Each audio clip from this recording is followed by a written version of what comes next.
All right. You think by 100 episodes we'd have this like whole system down by now? We don't. We did for a minute, Yeah. but the move really definitely fucking. That was the other thing. I knew we were coming up on episode 100, and obviously that's sick. Woo! Episode 100, everybody. But Happy 4th of July. true, it comes out the date on the 3rd. Oh, shit. Happy 3rd of July. But, we took the hiatus. So it's just, it feels a little anticlimactic to me, you know? It feels like we're on episode, 12. Yeah. But technically, this is episode 100. And some of you have been here for a long time, listening and watching. Well, I don't know how it looks today.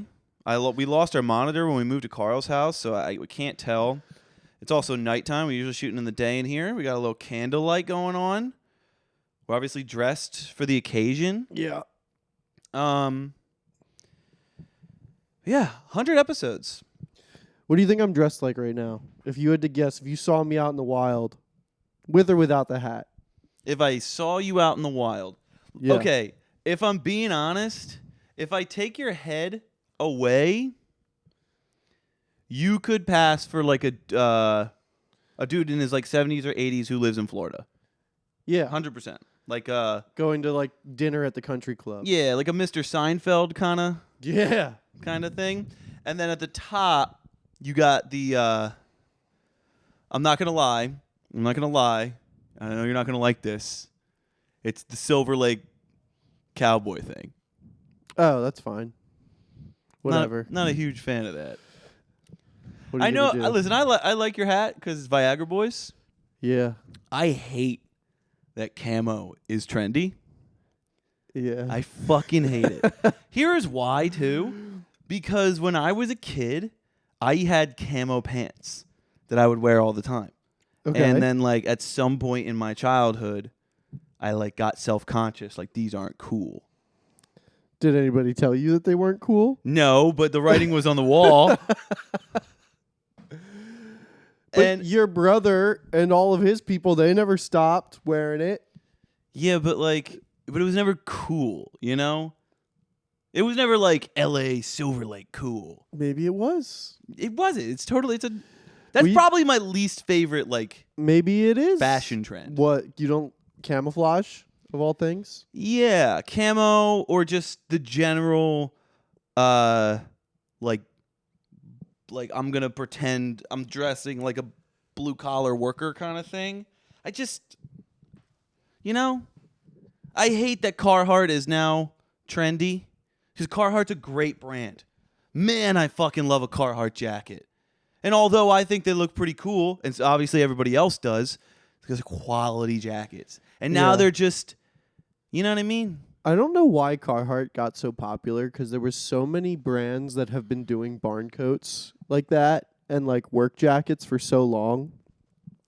And there's other brands that leaned into the fact that they started getting popular. Like Dickies has just as much branding around being streetwear as they do workwear now. I'll tell you why, though. I'll tell you why. I think Carhartt, But Carhartt does collabs with a lot of streetwear brands now, too. yes, they do. But the reason I think they popped, this is coming from somebody who doesn't really follow streetwear or whatever.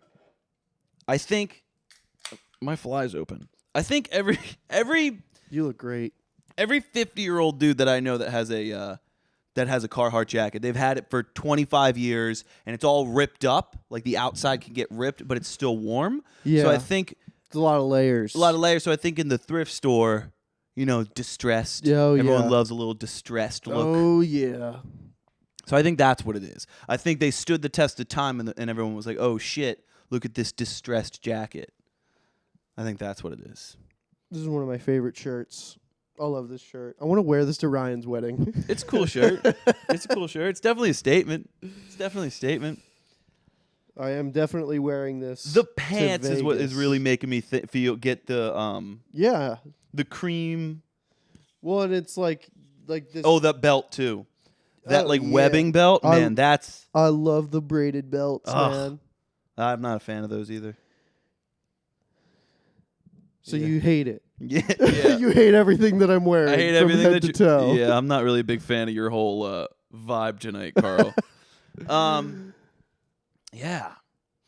So in preparation for episode 100, we took to the streets, to social media, and I asked everybody, all our adoring fans. Man, these pants are too small for me.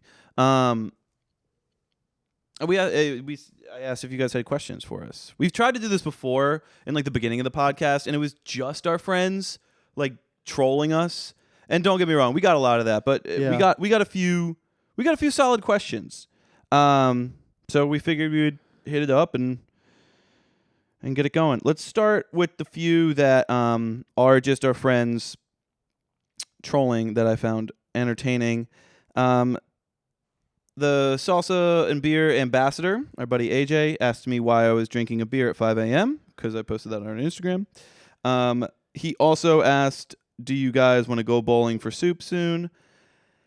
And then he hit me with a question that is half trolling, half interesting. When was the last time you legitimately crapped yourself, like throw out your underwear? I've never had to do that. What? Dude. I mean, the last time I like actually like shit myself like that must have been when I was a child. Like I haven't had an accident in my adult life. I probably will now that we've Must be nice, dude. spoken. Must be fucking nice. Spoken into existence. Yours was relatively recent, wasn't it? Yeah, dude. I'll share this on the pod. I'm not ashamed. You may already have. I should be ashamed, but I'm not. Dude, I was just in the backyard. Nothing. Oh, yeah. Nothing was wrong. I wasn't sick. I just was sitting in the backyard. I was also in my underwear too. Dude, it was fucked up. I was sitting out in the backyard. It's fenced in. No one can see me. And I was sitting there. And I trusted a fart, as it goes. And instantaneous. I was just like, fuck. There we go. Got up, waddled in the house. I was like, I'm not even going to deal with these underwear. Where'd you throw them? The garbage. Immediately. Your garbage. No, in your room. And immediately, where did you put them? You took them off and got in the shower, and was your shitty underwear on the floor of the bathroom? Probably. I don't fucking know. Maybe I took them off outside. I probably took them off outside. I would be willing to bet that's what I did. Yeah. Yeah, I shit my fucking pants in my own house. It happens from time to time. So you've never shit your pants as an adult? No. I don't believe you, really. I promise you I would love to tell a story where I have. I'm not ashamed to admit that I would have, but I just haven't. I'm more embarrassed that I don't have a story. Like, I feel like people are going to be like, what are you fucking... You're not pushing the nerd? limits, dude. You're not pushing the limits of life. I'm untrustworthy when it comes to farting, so... Sure here. Okay, good. Yeah, dude, you gotta live on the fucking edge. You gotta live a little. Little fucking Takis and Tapatio, bro. Living on the edge. Yeah, I don't eat shit like that. I do. I did just eat a Trader Joe's burrito with sriracha, though. Sriracha doesn't bother my stomach like other hot sauces do. All right. So you can tolerate Asian food. You cannot tolerate South American food. No, I actually think that's true because whenever I have like Asian spice, it doesn't fuck with me that much. I think I'm different. I think I'm like allergic to chilies. Well, there's Thai chilies, which are different. That's what sriracha is. It's Thai chili. Well, there you go. You're an Asian. You are not Latino. No, I am not. See. All right. Here's one. I don't know if we did this on the pod. I think we talked about this. But where's Kip? Our buddy Kip. He asked a lovely question. A lovely question that aids to our... Oh, I was thinking about this. Our new niche. Top 3 places to open your first beer of the day/night. So, not top places to have a beer. The first beer of the day or night. I have an answer. And it is the top, not the end, the top halfway point of a hike. You pack that shit in a bag. your singular brew. You hike all the way to the top. You're at the view. You're like, fuck, you're winded. You're like, that was crazy. Nice lukewarm beer. I find that golden. Well, we did do that in Sequoia, right? When we got up to at the top lake. lake. Yeah. That was nice. It was nice.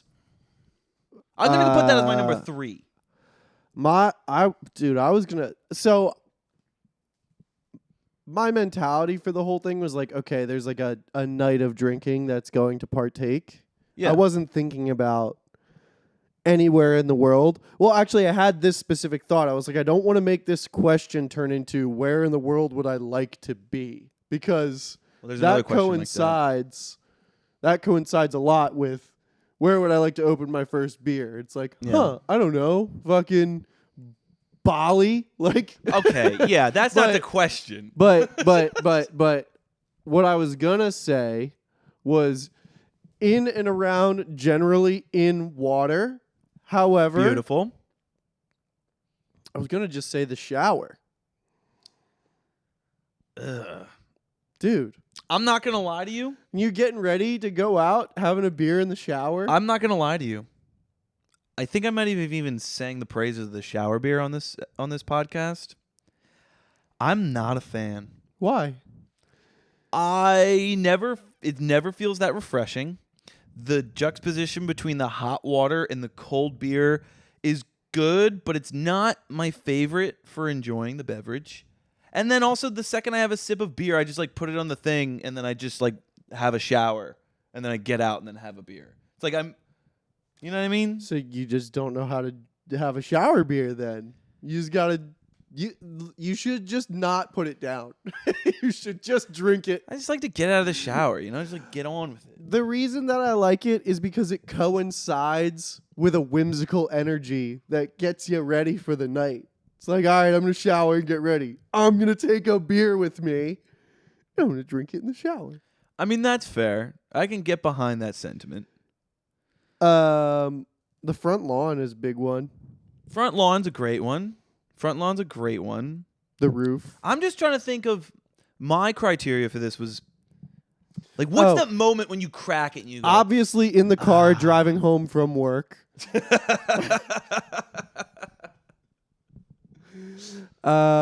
Sometimes I like to walk over to the elementary school around 3:00 when all the kids are getting out. I tend to drink publicly around there. There's anything that I go, ooh, anything where I just did some sort of physical activity, something physical or something like that was like we're gonna do this thing like in a big event that there was not drinking, and you then get to the outdoor location of where you're going to relax. You go for a walk with your friends. You come back, crack that beer in the backyard. You go, like I said, go hiking, crack that beer at the top. The first beer back at the campsite is a great beer. That's a great one. That's I like a great that more beer. than the top of the hike. I think I agree too. I'll put that as my number 2. I'm not a big drink right after. I kind of disagree with what you're saying. For me, I'm not hankering for a beer after a It just symbolizes strenuous it symbolizes the work is done. Yeah. No, I get it. I can get behind that in certain circumstances, but I can't imagine. For me, the best place is not after a lot of strenuous activity or event. I hear you. All right, let's quickly floating move in a on. pool is great. In and well. around water. Yeah, in and around water. All of our answers were in the day. Daytime. Daytime. Well, shower beer could be whatever. That could be it. That could be an evening. Early evening. I mean, Rooftop Getting beer. home from work is great. Just doesn't matter where you are. Yeah, but you have to be outside. You have to be like in a backyard. Getting, a fire escape beer. A fire escape beer is a nice beer. Getting out of your car as soon as you're home from work and cracking it before your foot hits the driveway. All right. And you go, oh, thank God. Will Core wants to know what your favorite color is. What a dick. You're a fucking douchebag, Will. What's your favorite color? It's green, but I know he just wants to make fun of me for being colorblind. Okay, Will wants to know what your second favorite color is. I don't know. I wear a fuck ton of blue, so I feel like blue is kind of like functionally my second favorite color, but in my head it's like yellow. Okay. Ryan McElhenney would like to know when we cuddle, who's the big spoon and who's the little spoon. You a fan of the big spoon? Who the fuck is a fan of being the big spoon? I don't know. Liars? Yeah, like who the fuck? Oh, I'm sorry. You want your arm to fall asleep Dude. for 3 hours? The fuck? No one likes being the big spoon. Who the fuck? I am subject to it because I'm not like a big guy, but I'm long. So it makes a lot of sense because I can just like wrap around. You heard that here first. Okay, Karl's all long. right. I don't cuddle. When I sleep, get off me. I don't do it. I don't mess around with that. I don't prefer spooning as a means to like. It's the shittiest form of getting close to somebody. I'd rather, if it's my girlfriend, I'd rather just one arm out and they're laying on my chest or shoulder. I like to do this. That's good too. With I like this that. look on my face. That's that's functional. I don't actually like to do this. This is a joke. I don't do that. Yeah, I hear you. A little chest lay. That's nice. Or so you have the L couch that we used to have at our house. Yeah. Is like a good like L, like okay, I'm relaxing and you can lay the other perpendicular. That's perfect. Perpendicular, you can lay on my stomach or side or lap or whatever. I don't like people on my stomach. I think I just don't like to be touched, honestly. I think that's what I'm concluding here. So, but would you ever like put your head in Justine's lap? Yeah, if I'm feeling like a baby, if I'm feeling like, not for a long time, not on a long, yeah. Actually, like I don't mind this. This is fine. Nice. This is fine for me. Now take your shoes off. All right. Will Core wants to know what your third favorite color is. Dude! Black. All right, let's get into the real ones. Let me restart the camera real quick. Hang on. All right. Now, let's move on from the Instagram ones. Your sister had a couple. We can loop back to those. It's fine. But here, let me get to the... She is quite excited about it, but she's not going to watch the episode, so who gives a shit if she's excited about it? All right.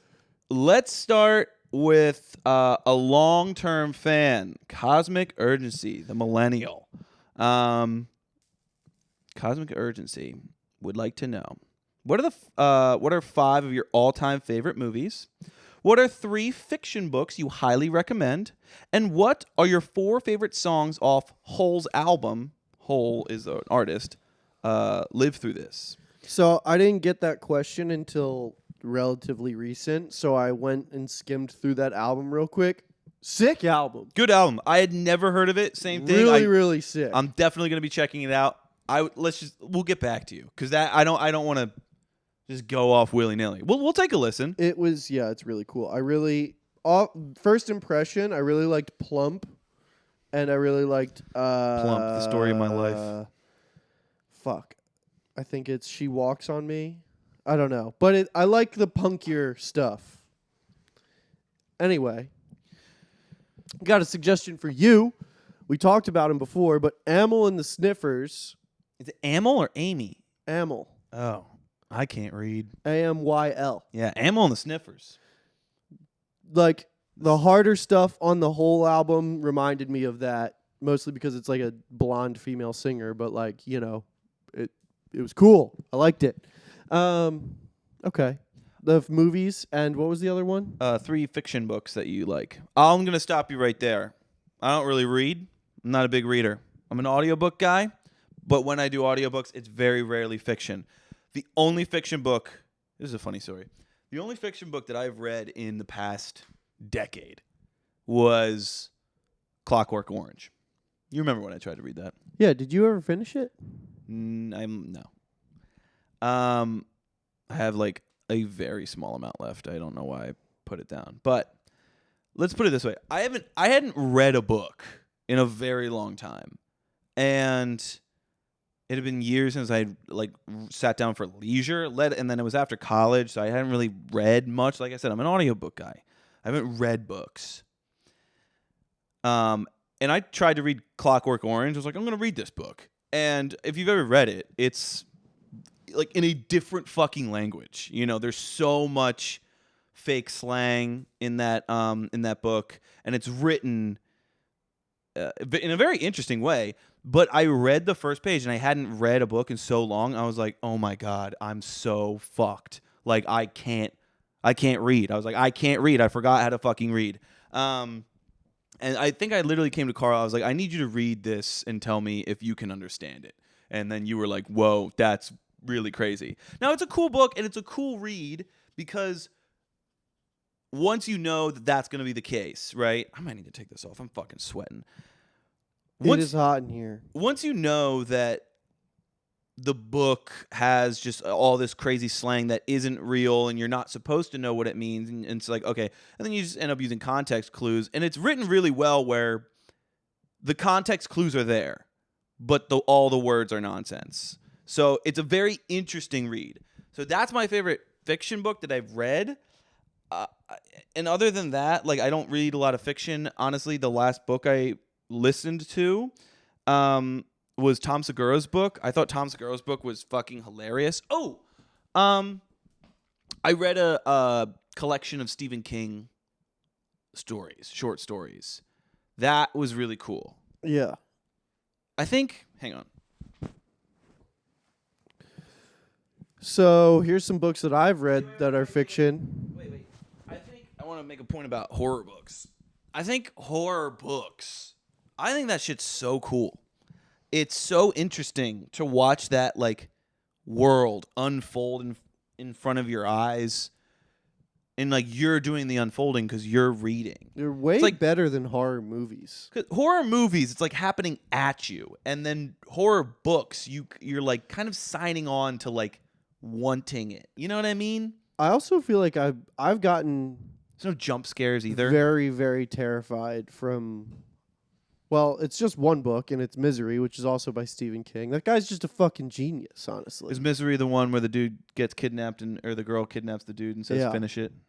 The book, yeah. Yeah. Mm-hmm. Yeah, that book is fucking crazy. Really good. Another really good one, it's realistic fiction, which I guess Misery is too, I guess. All the Light We Cannot See.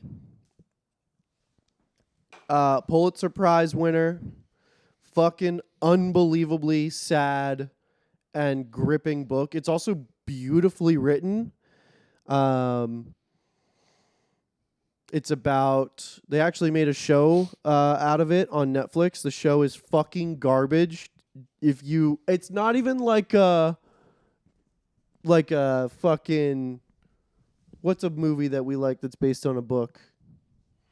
I don't know. It's not Twilight? even it's not even like Twilight. Twilight. It's not even like, oh, Harry Potter, like the movies are good, but it's not as good as the books because it's like way more detailed in the books. It's like the show is utter fucking dog shit. Fucking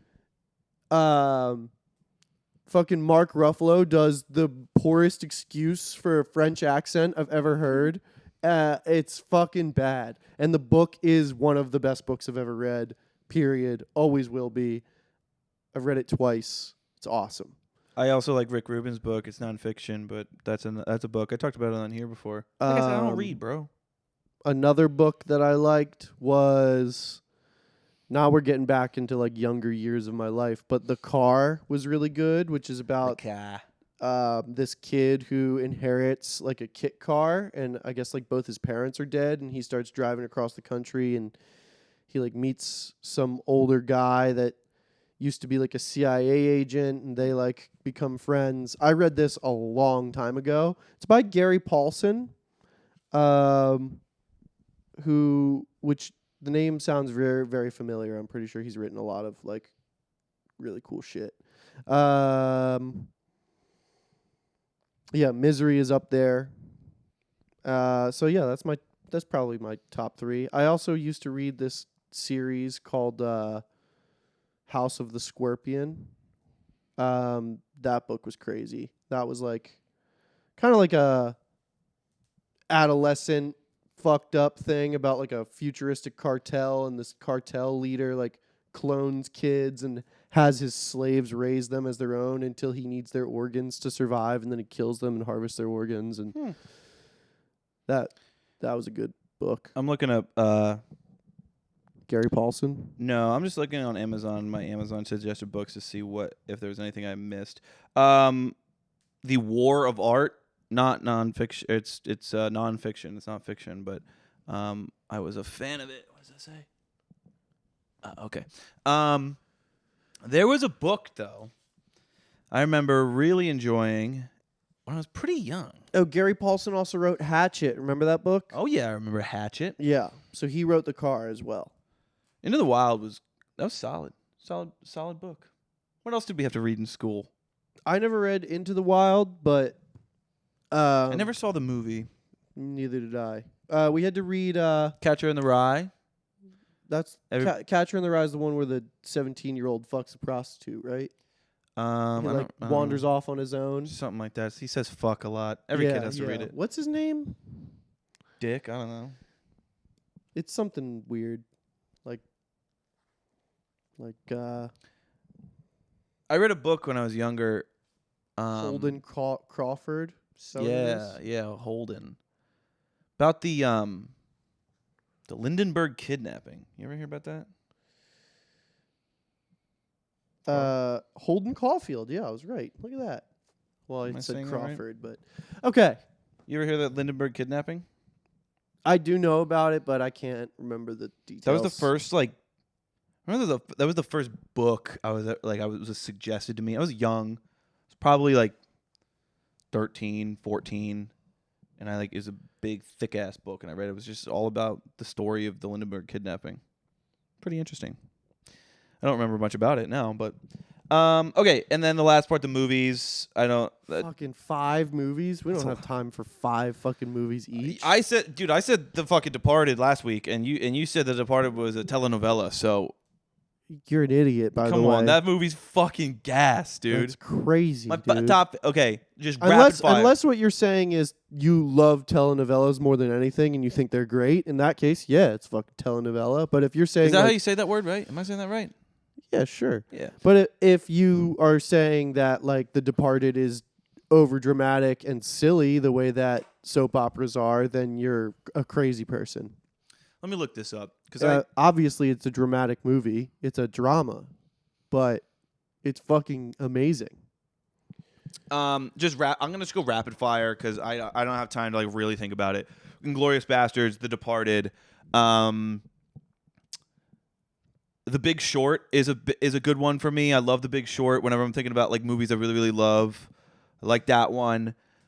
If you haven't seen it, it's about the 2008 housing crisis. It's really good. It's, it's like historical fiction, biopic kind of deal.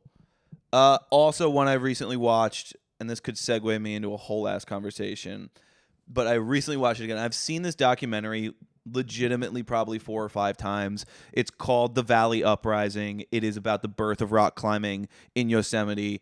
It is the coolest fucking documentary ever. It gets me so gassed. I love it. It's so awesome. It is funny. It's interesting. It highlights a counterculture that wasn't super mainstream. It wasn't like the hippie movement, which has had so much coverage and it's borderline like a meme.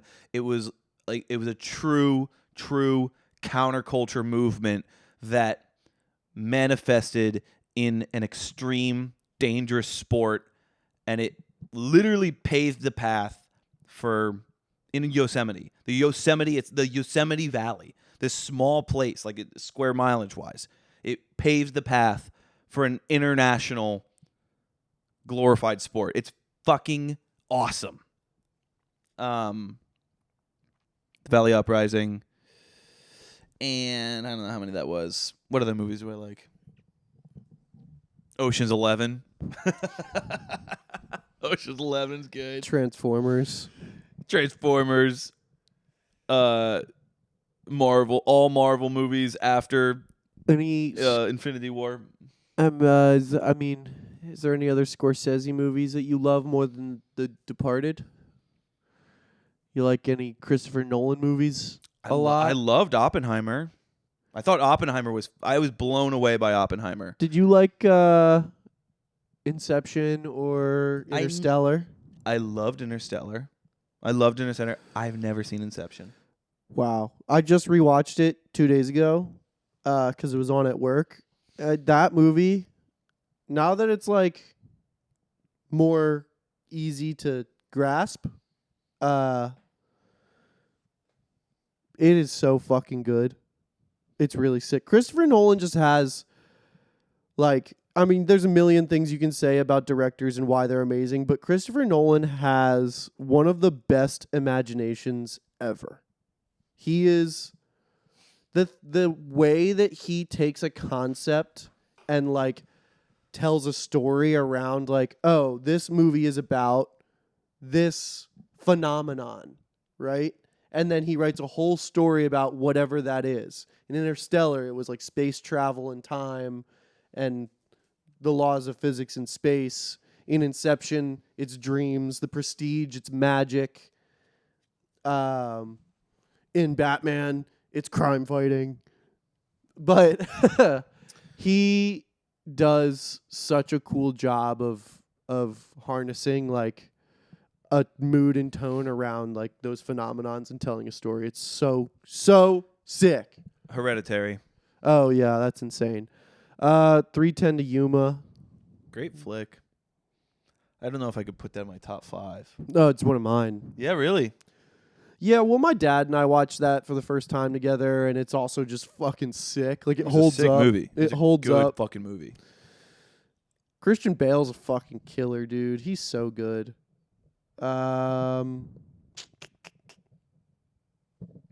Thor Ragnarok. Just on a basis of amount of hours spent watching. Watch that movie 20,000 in a high school. It's one of your high school friends' basement, probably 10,000 fucking times.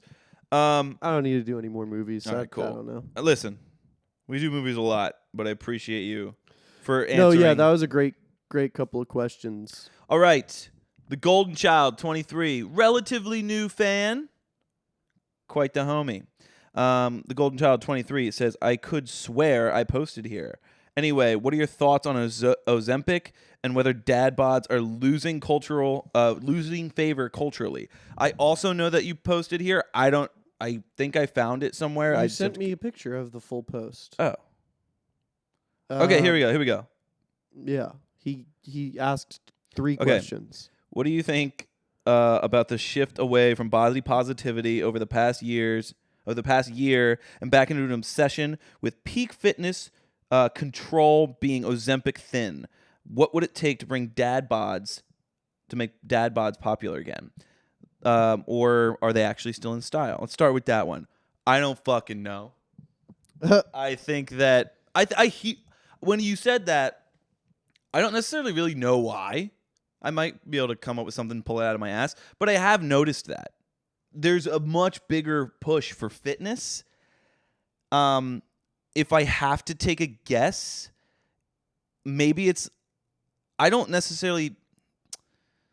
To me, the messages that I'm getting from media I'm receiving a lot of information in my world that feels like everybody's body is different, but everybody can be healthy in a different way, if that makes sense. Like me, I'm a wider guy, right? Like, yeah, I could shed a few pounds, but I'm naturally a little bit more stocky, right?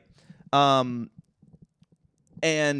I think the idea that everybody has to be an exact body type is still kind of taboo. Like, everybody doesn't need to look like Chris Evans. But I think there might be a push for health these days. Everyone's talking about the gut microbiome and shit like that. Yeah. So I think maybe the obsession with health in that sense has maybe brought some of the aesthetic, the desire for Sorry, I thought Jake was coming in. The desire for like a thinner aesthetic. I have noticed that. Yeah, I've noticed what you're talking about. I don't know why. I don't think the dad. I think that you're right. I think the dad bod is out, but I don't. Was it ever in? Really? Was it really in? Yeah. I mean, people were like gassing David Harbour up and whoever. But I mean, it's always been askew. It's always been all over the place. Like, I actually just saw this post. It kind of circulates every now and again. But like, in the movie Bridget Jones' Diary, like her character, the joke that keeps being said to her is that like she's too fat for a man to love her. And she is in better shape than the average person. Like, Interesting. and that movie came out in like 2001. And the joke and the meme was like, remember when they said like this woman was too fat for a man to love her? That's because the early 2000s was a fucking nightmare. Well, the early 2000s that was when was that's the body like, type that you're referencing is that sort of heroin chic fucking super thin thing. Like, the turn of the century is kind of where that really, really popped off for the first time, was being fucking supermodel thin. I've noticed a little bit of like models have come that not heroin chic, but like that super thin thing. It definitely is coming back. And you can't deny like Ozempic, like all of these people who were heroes have lost like 100 pounds. You know, like Adele has an insane transformation. Was she on Ozempic? That woman, Rebel Wilson, these are all people that I've seen people like speculate that they are. Like, nobody's coming out and saying that they're on it. It's all speculation. But honestly, my most shallow way to think about it would probably be, and don't fucking quote me because don't get pissed. You know what I mean? Like, no one get mad at this. But I feel like, come on, if you think about it, Ozempic, it's kind of cheat. It's fucking, it's kind of cheating, right? Of course it's fucking cheating. It's kind of cheating. So and you get a bunch of... destroys your fucking digestive tract while you take Really? it. Oh, dude. It fucks people up. My point is, like, if you have a bunch of... Not a lot of studies about the long-term effects of taking it either. If you have a bunch of famous people who, like, who can just now instantly be really thin, of course it would come back because they're all just going to do it. Yeah, I mean, and then... You know what I realized? I would also say it's like, you have to also take into account the expectations of men's bodies versus women's, because it's like men and women can both take Ozempic, but it's like it's different. The expectation for like what is super fit for a man is not get as skinny as possible. It's get jacked. And cut. And for women, we're talking about getting really thin or not. It's complicated. The expectations are fucked. Honestly, I don't know what lizard person decides what's in and what's out, but the people at the top have a huge amount of influence over younger generations. Like, if fucking the Kardashians decide that they want to be thin again and they get their BBLs dissolved and their lip filler dissolved, I think that's literally what they did. Yeah, then people are gonna start being like, well, fuck, I need to get smaller. So I don't know. It's really, you got to ask like the fucking 10 most famous people in the world and see why they did it. A college professor, when I was up at fucking Wheelock, broke it down for me one time, or our class, and I think about it all the fucking time. You know how in like medieval times or old times, being really heavy was attractive. Yeah, because it meant you were fucking rich and had bread. Both real bread and money bread. Oh yeah, shit. And then I knew that. The same thing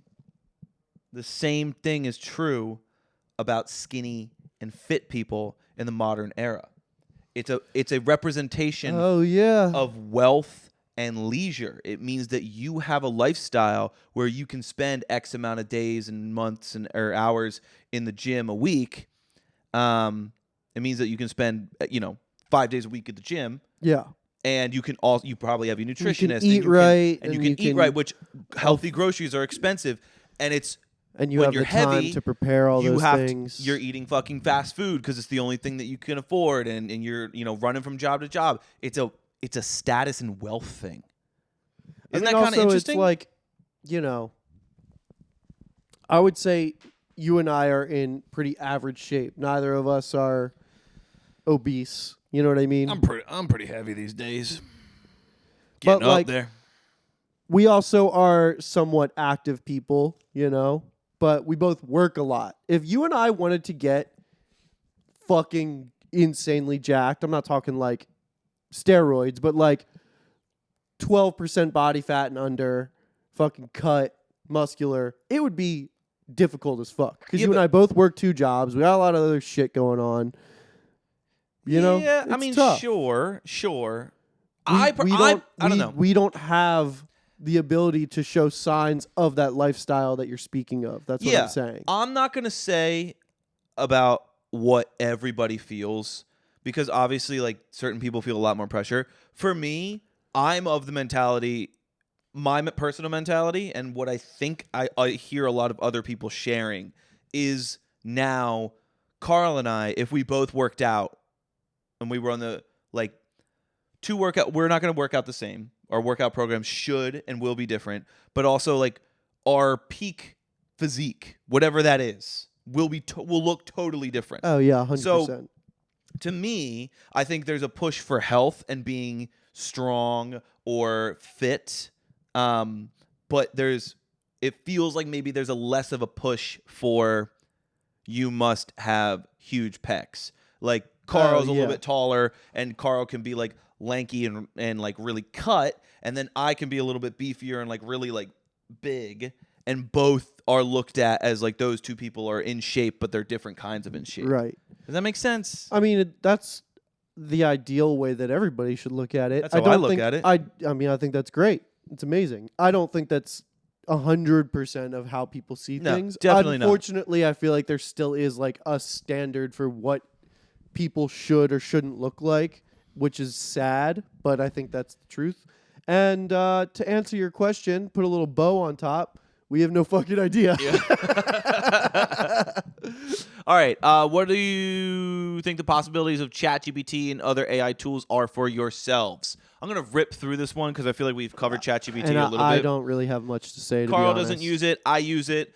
Here's what I used it for the other day, and this is my favorite application of it. I was editing a video. I had to edit in Premiere Pro. I don't use Premiere Pro. I use DaVinci Resolve. What I did was I opened ChatGPT. I put it there. I didn't even close it on the voice chat, and I just edited. And then when I had a question, I go, hey, ChatGPT, what's the key command for cut in Premiere Pro? It is Command K. Thanks. Hey, ChatGPT, how do I change a sequence in Premiere Pro? Cool. It literally just saved me from having to Google shit. And then all day, I kind of had it. It's just quicker Google for me now.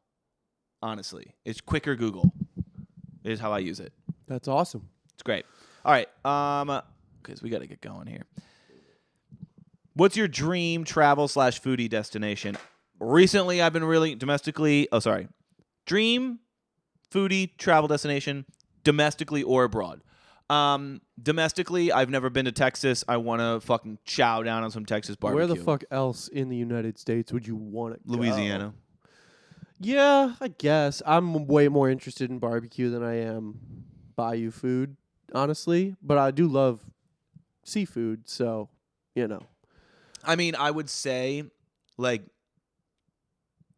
if we didn't grow up in the Northeast, I might have a hankering to, like, try New York Italian food that we had it growing up all the time. Yeah. Fucking, macaroni and gravy. Or like Maine lobster, real Maine lobster. Yeah, that's a good one. It's awesome. That's a good one. Or Maryland crab. But we had all those things. Yeah. So what we're saying is we're better than everybody. Yep. Foodie wise, I've really been I've been really wanting to go to Japan, not just for the food. I don't really love ramen that much, but like the idea of like sitting at a fucking ramen cart on a street in like Tokyo would be really cool. Yeah, I honestly Korea. I would love to do real fucking Korean barbecue like in Seoul, Korea. That'd be so cool. So I'm not saying this matter-of-factly. I'm realizing something about myself. American? Yeah. Is Korean barbecue like a bastardized thing that Americans came up with? Or is Korean barbecue actually something that happens in a similar way in Korea? I don't know. I'd be willing if I had to put money on it. I'd be willing to bet that like that center grill thing isn't the big thing. I'm just talking The about flavors. like Dangsung Sa in fucking Koreatown. Yeah. They don't have the little center things. It's Korean barbecue, like Yeah, skewers and that shit like sounds that. sick. It's awesome. We gotta go. Yeah, that sounds sick. It's I wanna fucking go. awesome. Have we talked about that here?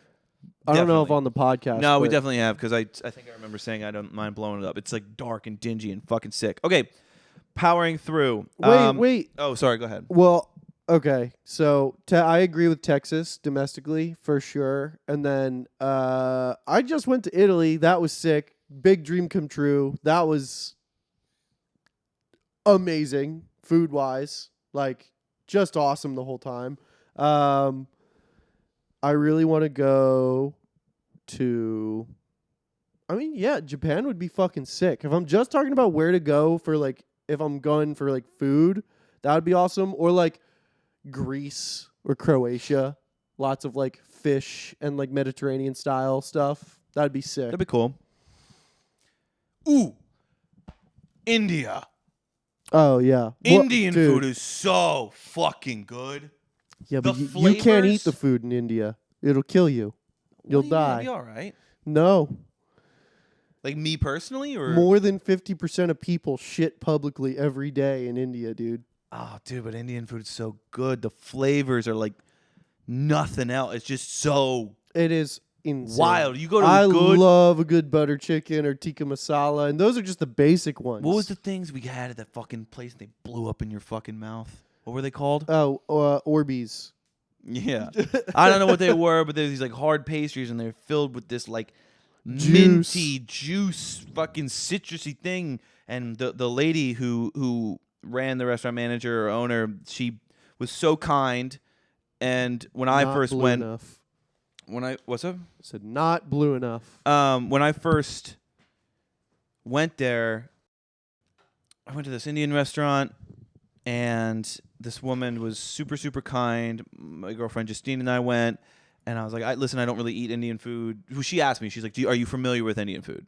And I said, no. She's like, okay, tikka masala, blah, blah. Are you cutting your fucking fingernails on the podcast? What? Dude. Dude, I just gotta get this done real quick. Oh, my God. Sorry. I just had that bit planned a little bit earlier. So I was gonna start clipping my nails while David's talking at some Oh, point. man. We got to have more bits, dude. Come on, we got to have more bits. Come on, that Coors Light bit yet last week? That's sick. Slayed, dude. She was super nice. You familiar with Indian food? No. I was like, okay, butter chicken, blah, blah, blah. I was like, I want something. She's like, okay, This is try what these. they do in the kitchen at the Indian restaurant. These fucking balls, and they exploded in your mouth. It was so crazy. All right. Then last question. What did Jurassic Park and dinosaurs mean for you growing up? What do they mean to you now? Do you care about the Jurassic World Rebirth or action sci-fi films in general? I think Jurassic World Rebirth looks like the best Jurassic Park movie that they've made since the original. It looks sick. I haven't seen a single thing for it. I never saw a single Jurassic Park. Dinosaurs were sick. Like every little boy thought dinosaurs were sick, but they weren't super special to me. I couldn't give a fuck. Yeah, I mean, dinosaurs are cool. I liked fossils. My dad had a bunch of fossils of like ferns and shit. It took me so long to like understand what a fossil was. Yeah. Like it being fossilized like into the rock. Like I couldn't understand. Yeah. So I liked that. That was cool. I liked how old it was. Yeah, Jurassic World Rebirth looks fucking good though. Scarlett Johansson is the protagonist. I'm in. Yeah. you go. Okay. Thank you for your question. I love you. Ooh. Don't know. Well, I do know why I thought of this. Here's a good movie suggestion, and I think it's a misunderstood movie. At least I misunderstood it for a long time, and I never saw it because I thought it was like some shallow bullshit. Scarlett Johansson is in it. It's called Don John. Have you seen it? Nope. It's about a guy who's addicted to porn, and he's like a Jersey Catholic guy. What's up with this typecasting for Scarlett Johansson? Because wasn't she the voice of that AI that dude wants to fuck in that other movie? Her, yeah, Yeah. totally different vibe, but yeah, she was. But it stars Joseph Gordon-Levitt, and it was his. I think he wrote it and directed and starred in it. And I think it was his directorial debut, and it's fucking so good. Because he just breaks down why the fuck he does what he does, and then he goes to religion, and that doesn't help him, and he tries to figure out what it is about why he likes porn more than sex, and it's just I never watched it because I always thought it was about some just fucking douchebag that liked porn more than women, and then he makes up with the woman that he loves, and they get back together, and he stops watching porn. The end, but it's a lot more complicated than that. It's really good. I just watched it for the first time a couple months ago, and yeah. There's my movie suggestion. Very nice. I want to That's touch not on. in my top 5 though. I want to touch on one more, just because we mentioned it before and we haven't hit it yet. Pretty ridiculous. Stone Panunzio. Our buddy Stone. He said, "What are your thoughts on Benson Boone and his moonbeam ice cream ass backflips?" So obviously, Stone doesn't watch every episode because we spent an entire episode ripping on Benson Boone. But then I said that to Karl. Stone, he's gonna take off your fucking blue jeans. That's what I think. He's gonna take off your blue jeans. Pretty ridiculous. But then Karl was like, "Oh, that's an interesting question." And I wonder what he's gonna do after he takes off the blue jeans. Come. Karl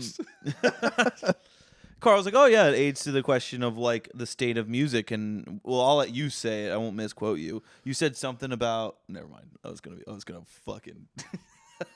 Go ahead. Never mind.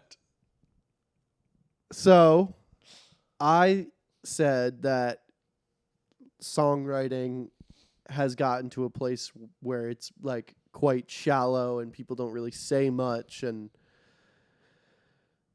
the thing that made me think of this was like I watched like this girl on Instagram recently. She was like, "This is a song I wrote for all of the toxic men out there," and I was like, "All right." And I gave it a listen, and it was just like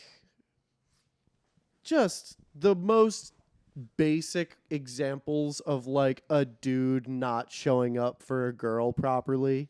Like it wasn't like actual trauma. It was just like, "You showed up late to dinner with my parents," and like bullshit like that. Here's what I and think. I was like, "Fuck, man." I don't disagree with Such you. a fucking bummer. I don't disagree with you. I think music is really cool, and I think a lot of new music coming out is really interesting, especially more interesting now than it has been like 5 years ago. I think music is getting good again. Before, everything was just, especially in the indie world, it was just so fucking boring. Now it's interesting, and there's some cool shit that's coming out. Lyrically, though, I agree with you. It's a little bit shallow. My diagnosis would be that, one, everybody is afraid to say something real because we lived for many years, maybe not necessarily now, in many years where speaking your mind could and still can be easily met with a lot of fucking hate. A lot of fucking hate on the internet. And not just, "Dude, you suck, like stop fucking singing." Like you're a bad person for having that opinion. Whatever it may be. Yeah. And I think that scared a lot of people. And then also that trend of like, this song is for anybody who loves Arctic monkeys and navigating the cosmic space of fucking stoned ape theory. You know, like everyone's trying to come up with a fucking TikTok hook. And I think they're trying to write songs that can be easily connected with, not easily digested. That's, I think, the key that I might have disagreed with you before. Where pop music used to be easily digested, now it's easily connected. So what people are trying to do is they're trying to be hashtag deep, but what they're doing is using cliche examples or cliche sayings or these stupid feelings that everybody has, right? And it's very surface level. A great example. This is not music, but I went to school for copywriting. I don't know if you guys knew that. So like writing headlines and stuff like that. Not copyright law. And that feeling, that indescribable feeling, that phrase always bothered the fuck out of me. When we do like critiques, like that inexplainable feeling when blah, blah, blah. Because you can insert it into fucking anything. Yeah, I agree. That shit fucking blows. And when you're at AMC, it's like, this is why we come to that movie. Nicole Kidman. That unexplainable feeling when the lights come low. I'm like, that's a nothing fucking phrase. It's a nothing phrase. So if you can equate that, I'm blanking on lyrics, but the TikTok hooks. And it's like, this is for anybody who's fucking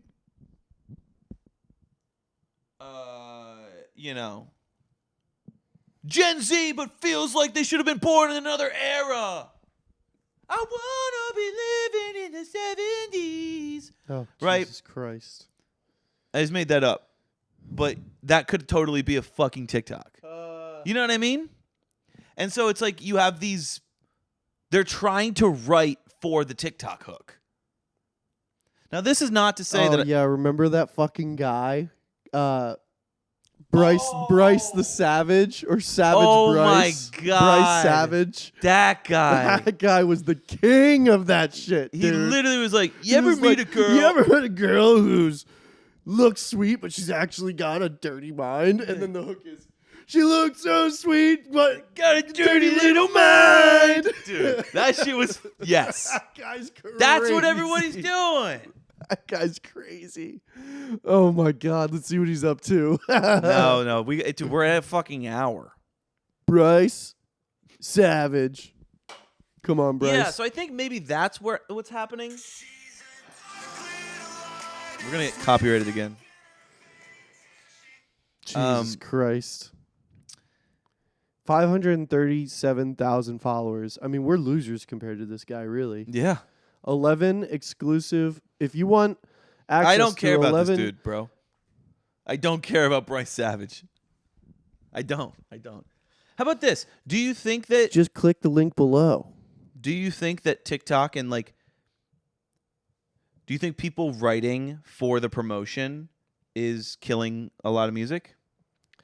No, I mean, to be honest with you, I think it's just adding a lot of noise and oversaturation to the world. Then why do you think everybody sucks? Well, no, what I think it is I think those are all people that never would have even attempted to write music if TikTok and Instagram didn't give them a platform to do that sort that's of a shit big with. one. People who aren't really musicians who that's wanna make what music. I think it is. I think all these people just are able to do it because it's okay. The start of it was the death of the recording studio where it's we all have setups. I mean, I have a better setup than 90% of people because I spent a fuck ton of money on all this shit. But anybody can have a basic setup to make music at home. That was the start of it. But then it was okay, with TikTok and social media going the way it is, it's so easy to just write basic shit, put it out. All you need to do is really write a hook because you're just doing short form videos anyways, and just keep doing that. And I think that a lot of people that are doing what we're talking about, it's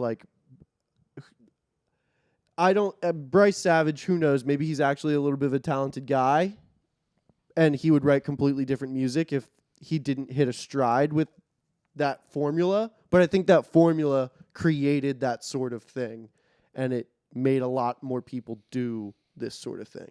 You know what I mean? Now, I'm not going to lie. I do it on Instagram. POV, I'm fucking your mom. And then it's a song. I do it. I think... I do think, though, promotion and artists being so heavily involved in their own promotion really clouds the writing process. I've noticed it in myself. Yeah, it sucks. I have to battle that shit all the fucking time. I had a really good stint where I didn't. It was honestly the last year or so for this last thing I wrote coming out soon. You weren't worried about the I promotion was of it? not. I didn't give a fuck. You remember when I was doing that, like, write a song every fucking day kind of going? Yeah. Mm-hmm. I was getting stoned just writing, thinking that I wasn't going to do it or I wasn't going to release it. But I think that's a real problem for artists. And I think I'm not going to sit here and just shit on and be like, oh, they're shitty artists. They'll never be good artists. I'm not going to do that. I think that we get to see a lot of artists fail very early because you can post shit and then, I mean, look at fucking Tippy Toes, Married in a Year in the Summer. Poor guy. Who knows? Like, I don't know how long that guy's been writing songs. He probably is going to say, I've been writing songs since I was 12 years old, but everybody fucking says that. Like, that could have been like the 4th song that he had fully produced and it just blew up. And before, artists, there was years and millions of dollars pumped into them. Artist development, you have to do on your own now. So I'm not going to fault every artist. I think that they could get through it, but I think it's going to be a real uphill battle because you have a new roadblock, which is you have to promote the music yourself now. So now you also have to play marketer. So you have to learn how to whore out your own art and at the same time compartmentalize that and not make fucking dog shit, pandering bullshit music. And it's a very difficult task. And I'm not saying this as an outsider. I'm saying this as someone who's actively trying to figure out that fucking balance. And it's very difficult. Yeah, it sucks. But holy shit.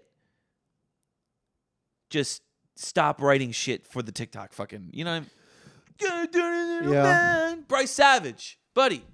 You can do better, I believe. I mean, he's doing fine. He's doing better than us. So maybe Yeah, he can. he's doing- Maybe I could do better. He's doing fine. You know what I'm saying, though? I mean, hey, man, middle schoolers need music to listen to, too. You know? Who'd you listen to in middle school that you thought you would listen to forever that you never fucking listened to again?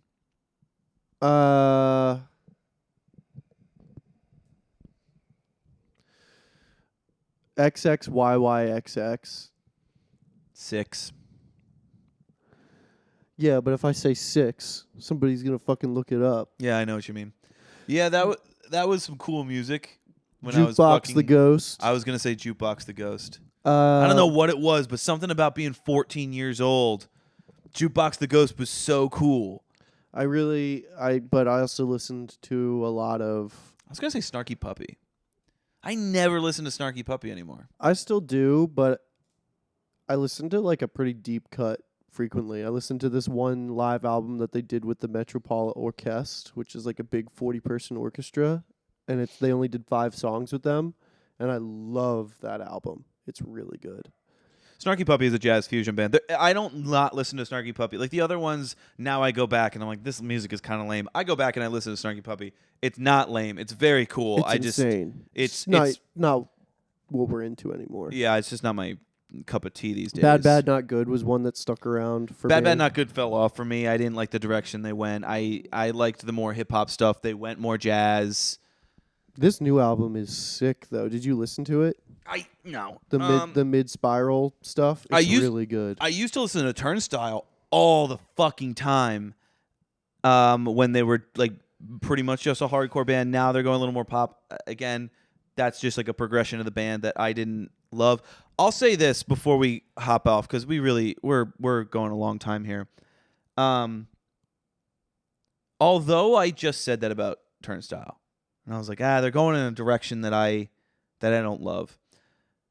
It's so important for bands to fucking do that because equally as much bands don't progress and then they just put out like 3 or 4 albums that sound like fucking the B-sides of the first album. Yeah. I hate that. You got to alienate. You got to alienate some of your fans to have a long career. You have to. Well, I just feel like this goes to the point that I said about the whole TikTok thing. It's like those are the real artists that want to progress and that do progress. as people. Yeah. It's like that's what makes a good artist is how you change. You know, people that don't change ever, like, were never artists to begin with. They were. I mean, that's really harsh, and who am I to fucking judge anybody? But like, that's a skill. Is evolution. I don't. I 100. I mean, I agree with you. I think it's less of a skill of evolution, and I think what you hit the nail on the Maybe head it's when a you little said spiritual. you hit the nail on the head when you said like they weren't artists to begin with, because an artist will change, because art is an expression of your experience. Yeah. And you're not living in the same place, in the same age, in the same time, Right. experiencing the same things. So when you put out records that are it's all about the like, maybe the lyrical content changes, and maybe you're talking about different things, but like musically and stylistically, it's like, oh, this is X artist. This is the sound of X artist. That's when you want to listen to that, you listen to that artist. That's not real art. Yeah, it's dishonest. It's dishonest.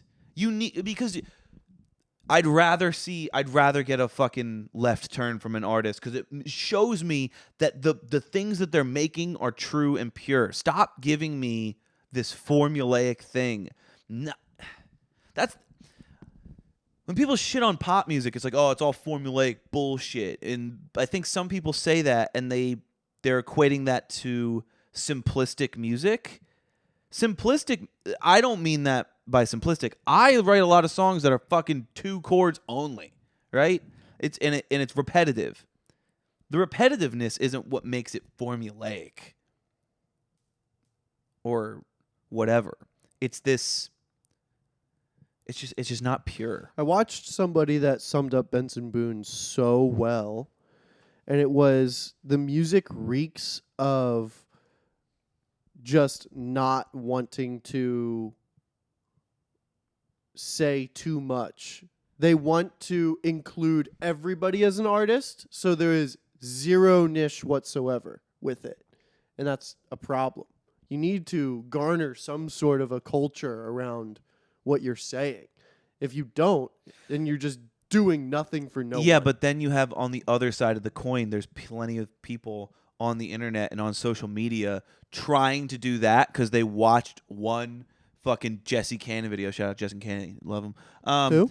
Doesn't matter. Okay. He's like a fucking music marketing guy, right? They watch one YouTube video, how to market your music, and somebody says you need to find your niche, because everybody in the music marketing world spews the same fucking like blanket bullshit of like, yeah, you got to show people like what you're really about. Like, look at this artist. They love to show that they like, what are you into? You're into fishing? Like, show them you fishing and be like, this song is for anyone who loves fucking snagging bass on a Sunday afternoon. And that, like, you know what I mean? They try to make it niche, but they like don't understand.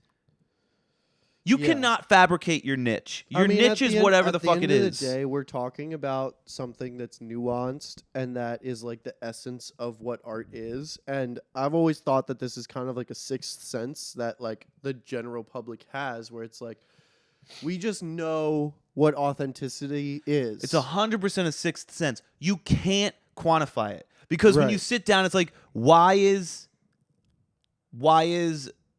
Benson Boone different than Harry Styles? Right.